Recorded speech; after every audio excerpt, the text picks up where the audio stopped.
Quando a gente fala de dimensionamento de máquina elétrica, existem vários caminhos que a gente pode adotar para chegar no mesmo resultado.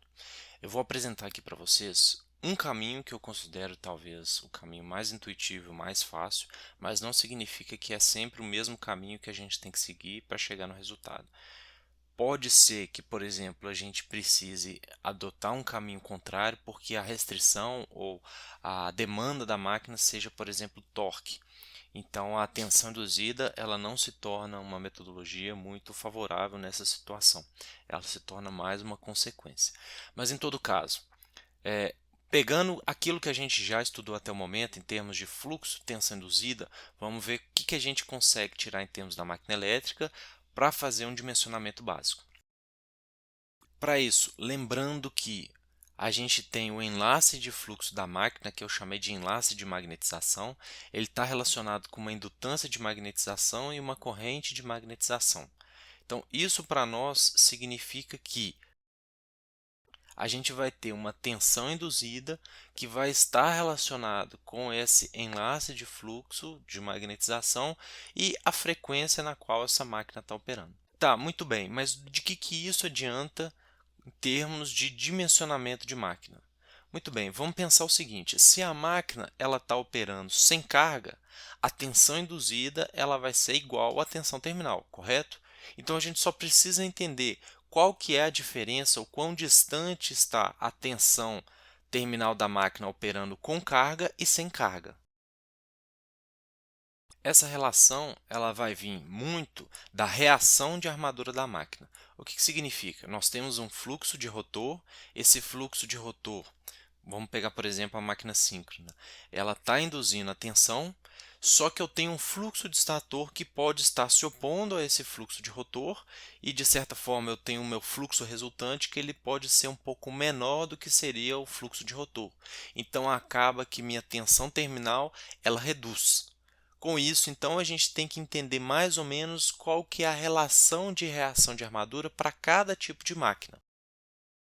Para a máquina de indução, a gente pode relacionar para a operação motora, a tensão terminal ela vai variar de 0,93 a 0,98 PU da tensão terminal, ou seja, se eu tiver 100 volts de tensão terminal, eu posso considerar que a minha tensão induzida dentro da máquina ela está em termos de, sei lá, 95%, por exemplo, do que seria minha tensão terminal. Então, se a gente pegar e calcular a tensão induzida na máquina e somar esses 5%, a gente teria a nossa tensão terminal na máquina. Tendo a tensão terminal, a nossa corrente ela vai ser dependente da nossa capacidade de condução de corrente, a nossa densidade superficial de corrente. Com isso, a gente tem a potência da máquina e a gente consegue derivar os outros valores. Para a operação geradora, nós temos que a tensão induzida, na mesma ordem de grandeza, ela vai estar de 1,03 PU a 1,1 PU, ou seja, de 3 a 10% a mais do que seria a tensão terminal da máquina.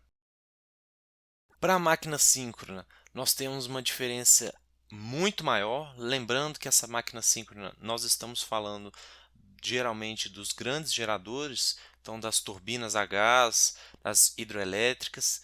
Nessa condição, a gente tem um forte efeito de reação de armadura, então significa que o meu fluxo originalmente de rotor ele sofre uma forte deformação, então acaba afetando a minha tensão terminal na máquina. Então, por isso que eu considero de 1,2 a 2 PU o valor da tensão terminal como sendo o valor da tensão induzida.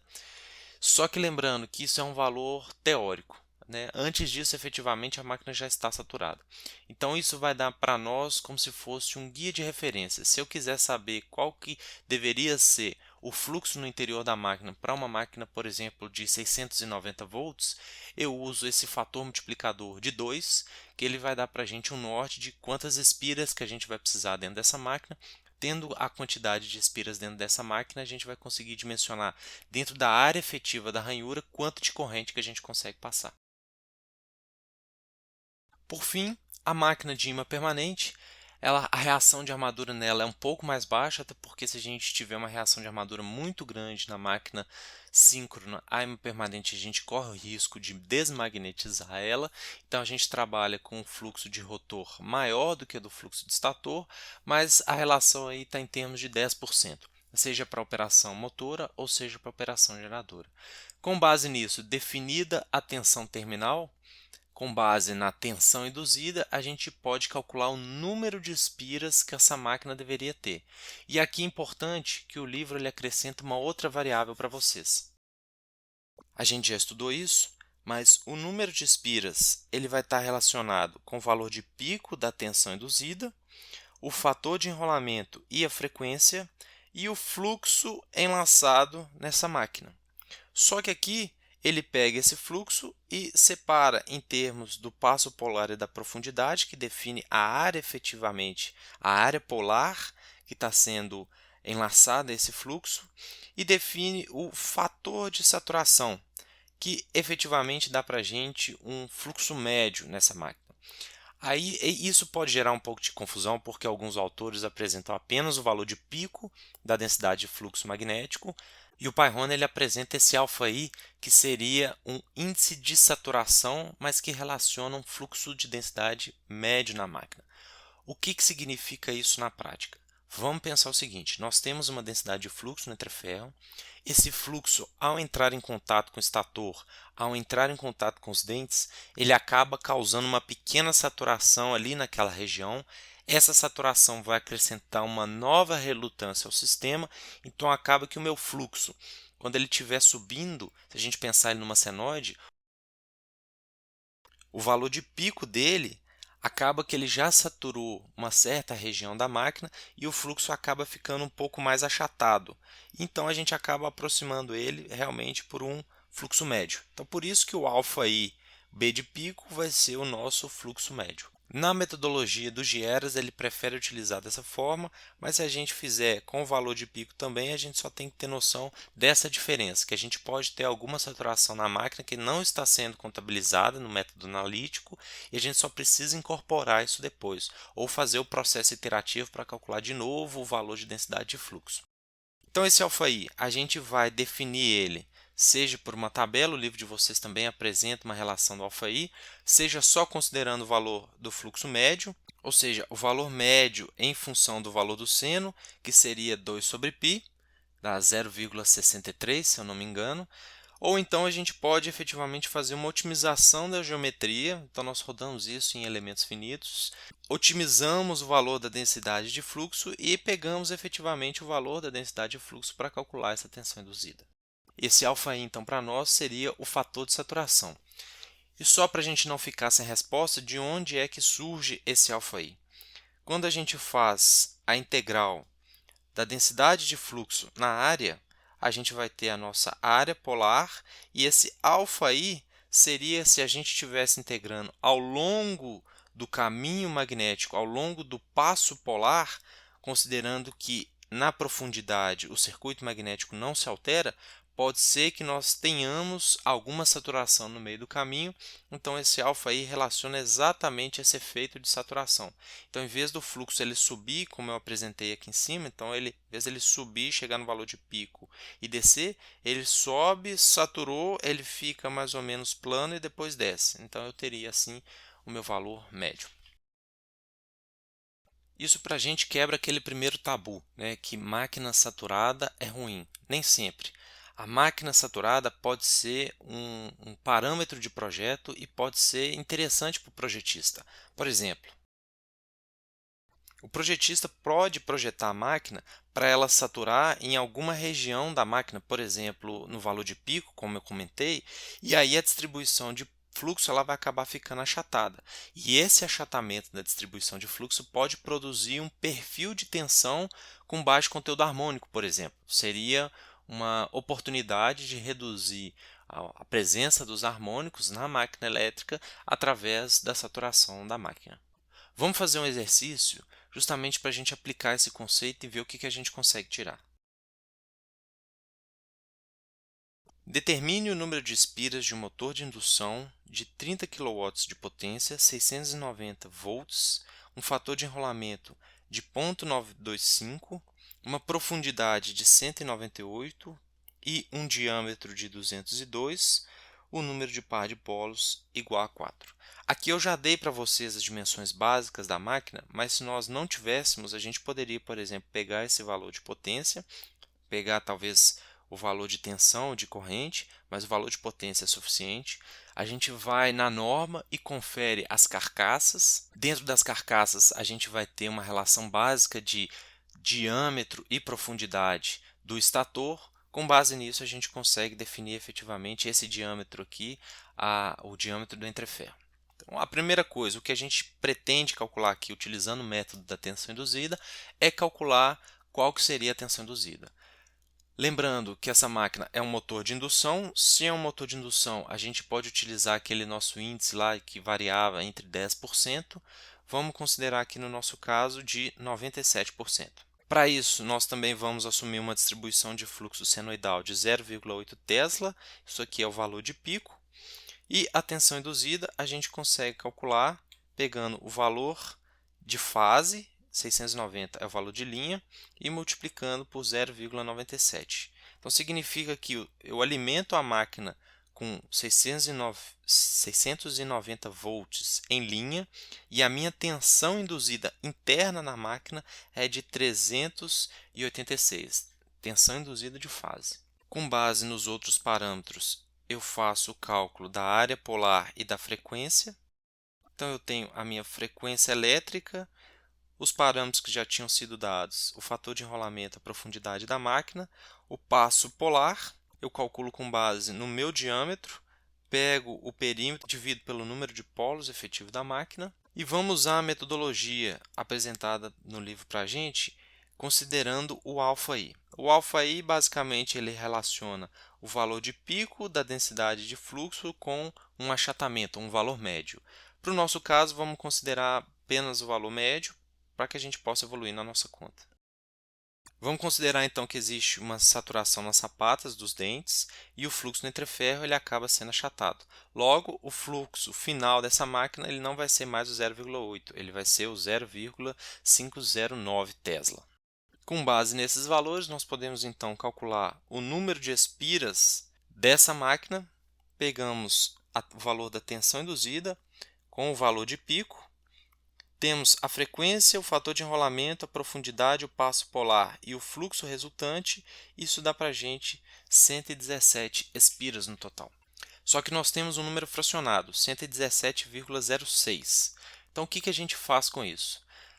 Na prática, a gente consegue colocar, para a máquina ser simétrica e balanceada, números inteiros nas ranhuras, números inteiros de condutores, e eles têm que ser igualmente colocados em todas as ranhuras. Eu não posso colocar, por exemplo, 5 condutores em uma ranhura e 4 condutores em outra ranhura. Eu tenho que repetir e ser a mesma quantidade de condutores. Eu até conseguiria fazer isso, né? Mas no nosso caso desse exercício, a gente quer que a máquina seja simétrica e o básico é repetir o número de condutores por ranhura sempre o mesmo.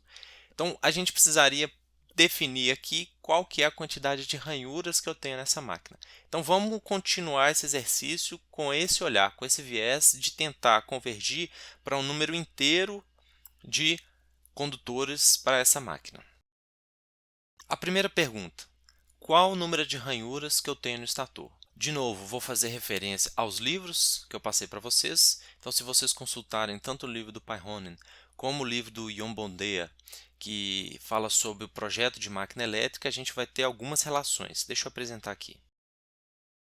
Valores típicos para uma máquina de indução, seja de 2 polos ou 4 polos, nós temos número de ranhuras por estator indo de 24 a 48 para 2 pares de polos e de 24 a 72 para 4 pares de polos.